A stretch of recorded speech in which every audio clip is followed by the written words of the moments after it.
Have you ever wondered why that one song just won't leave your mind? I'll tell you what I want, what I really, really want. So tell me what you want, what you really, really want. I wanna, really, really, really wanna say, if you wanna be my lover. See what I mean? Music's sticking power isn't random. It's powerful by design. Today, we're exploring the strong influence of music on our minds as well as our souls. And if you're looking for music that uplifts and honors Christ, then stick around. I'll share some awesome playlists you won't want to miss.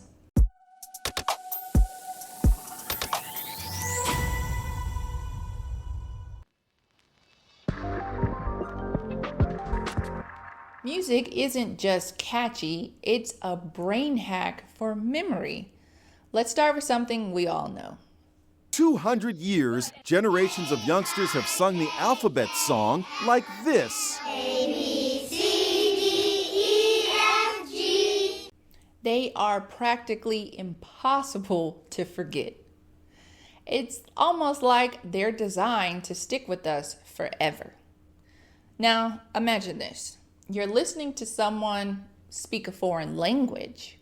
Most of the time, whatever they're saying tends to go in one ear and out of the other, right? But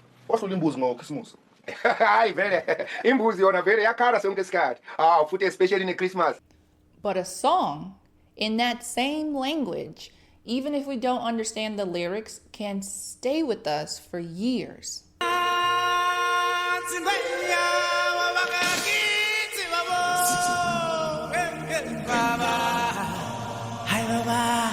Music, unlike spoken word, bypasses our mental defenses and stays in our mind, letting us take in and remember all kinds of messages without even trying.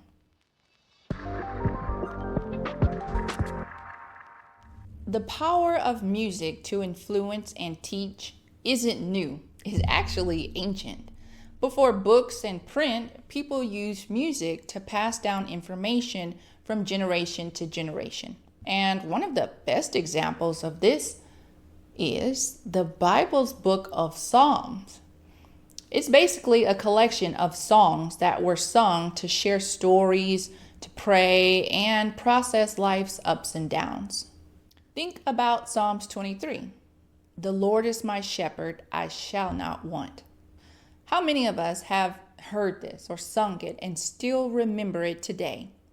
The words of these songs were passed down because they're easy to remember and full of truth. And Psalms and other songs in the scripture teach us that music shapes us and our beliefs powerfully.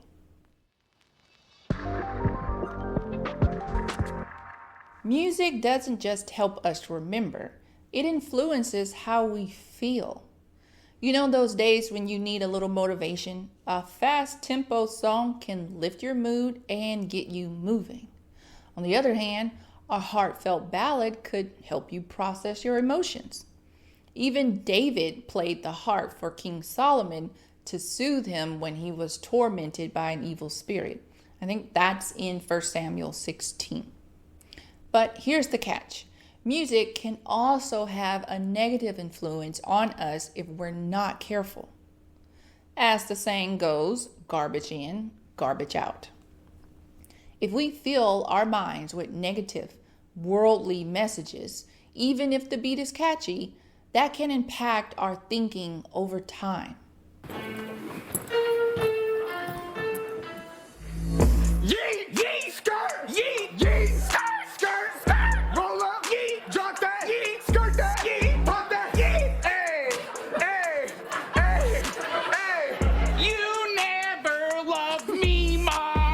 That's why we have to be mindful of the messages we're letting into our minds and our children's.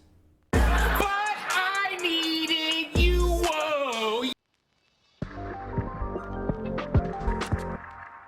But here's where things get really interesting. The Bible doesn't just talk about music as a form of entertainment or memory. It talks about it as a weapon. a weapon of praise. Throughout Scripture, we're encouraged to sing a new song to the Lord. Why? Because praise has a unique power to shift our perspective and focus our hearts on God. When life gets hard, singing praise isn't just a distraction. It's a way to remind ourselves of who God is and what He has done. There's a reason we're told in Proverbs to guard our minds. Music plays a role in the spiritual battle for our thoughts and our emotions. Your mind is more than a physical part of you. It's part of your soul, the part of you that lives beyond this life. So the question is, what are you feeding it? By singing songs of praise, we are feeding our minds with God's truth instead of the world's lies. Just imagine, instead of waking up with a song full of negativity stuck in our head and asking God to forgive you for saying that curse word, you wake up with a song of praise. Now that's the kind of influence I want on my life, don't you?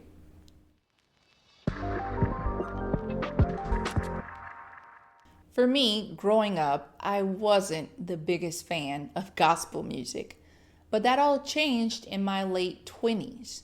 I remember hearing this song called Awesome by Charles Jenkins. My God is awesome. Today I am forgiven. His grace is why I'm living. Somebody ought to praise His holy name. Come on and testify if you know He's awesome. Say it. Come on and lift your voice and say awesome. And something just clicked. I realized that there is Christian music out there that I could actually vibe with. And it was something about that song. It just really connected with my soul. That led me to create my very own Christian playlist on Spotify, of course, which took a long time to develop. I remember just starting with songs I was already familiar with. And if I happened to hear a song along the way that I liked, either on the radio or at church, I added it to the list. It was as simple as that. But I wasn't intentional about it until my church congregation was invited to submit songs that they would like to hear as a way to freshen things up a bit. That's when I started filtering through thousands and thousands of songs to find ones that inspired me, moved me, and helped me feel connected to God on a deeper level. It's been a journey, but now I have playlists that range from upbeat workout songs to Christian smooth jams, all designed to keep you and me motivated in our spiritual walk. So, if you're interested in surrounding yourself with music that honors Christ, check out the playlist linked in the description.